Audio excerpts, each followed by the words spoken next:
Hi guys, so I'm Bob, this is Jen. We're from the Ultimate Tours Australia.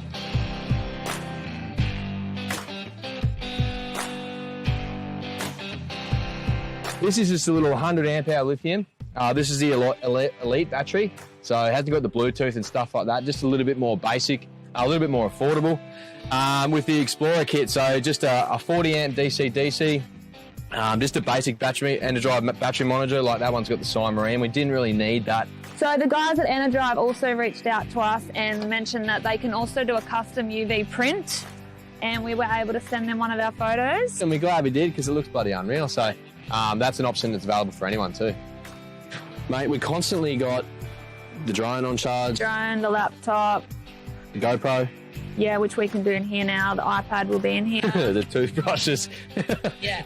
Every morning we knock up a coffee in the microwave, the blender. So like, yeah. It's been put through its paces. And one thing that I can confidently say is we did the Kimberleys, we did Cape York, we did a lot of remote traveling, off-road, rugged, shitty roads, bouncing around. Both the Enerdrive gear hasn't failed us, and also as well the install by Battery World Rock Lee. We haven't had anything short out, we haven't had anything not work. Every time we've clicked a button, it's been there, and that's why it was an absolute no-brainer when we got at this system, was to bring it back down and get the boys to install it. So yeah, I'm stoked with their work and their the way they go the extra mile. Yeah. They don't muck around, they get the job done, they do it well.